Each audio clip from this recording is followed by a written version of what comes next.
O Banco Central elevou sua estimativa para o crescimento do Produto Interno Bruto para este ano de 2,7% para 2,9%.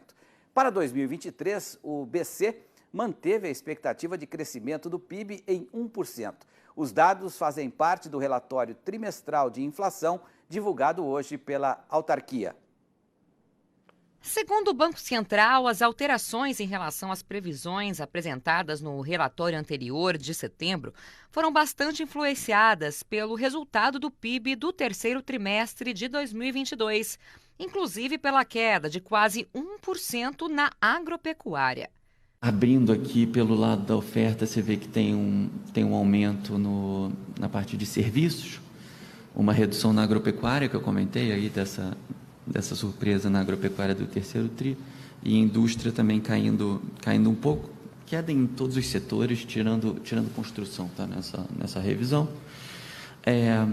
Olhando para 2023, tem uma diminuição do carrego, uma revisão desse prognóstico de agropecuária, a gente discutiu isso no último relatório de inflação, saiu um novo prognóstico, um pouquinho mais baixo, mas ainda positivo, a gente incorporou isso. E, além disso, você tem a demanda interna forte, o consumo das famílias forte, mostrando resiliência. O Banco Central também revisou a estimativa para o crescimento da inflação em 2022, passando de 5,8% para 6%. E para 2023, a projeção passou de 4,6% para 5%. O presidente do Banco Central afirmou que, apesar do índice de preços seguir recuando nos últimos 3 meses, diante dos efeitos das medidas tributárias e da recente queda dos preços das commodities, o Copom vai continuar vigilante. O comitê se manterá vigilante, avaliando se a estratégia da manutenção da taxa básica de juros por um período suficientemente prolongado será capaz de assegurar a convergência da inflação.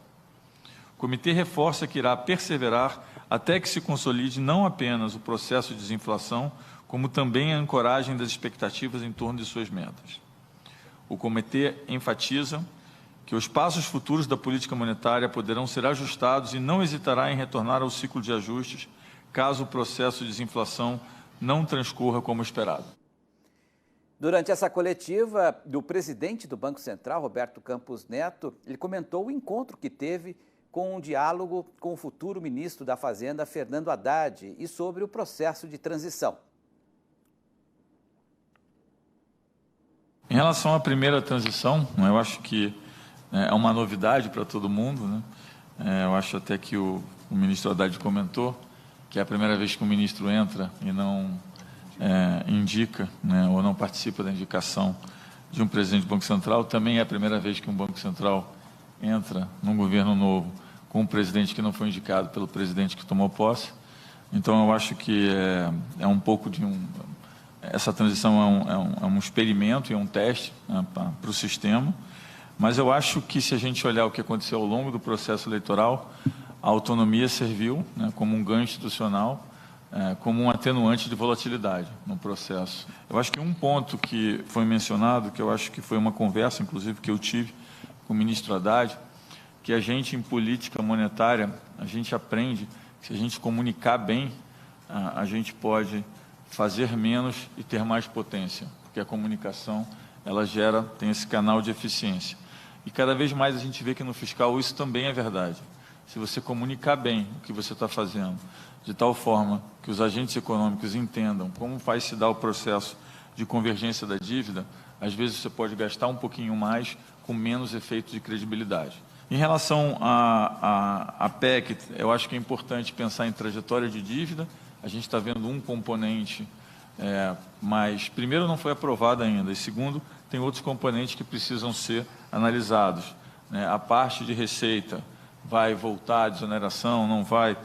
Então, o Banco Central não tem como trabalhar com um projeto que ainda nem foi aprovado e que a gente ainda nem sabe quais são as implicações e nem sabe o que vem junto com o projeto. Então, o que a gente faz nas nossas projeções é usar o número do QPC, o que indica 130 bilhões de estouro no teto, acima do teto.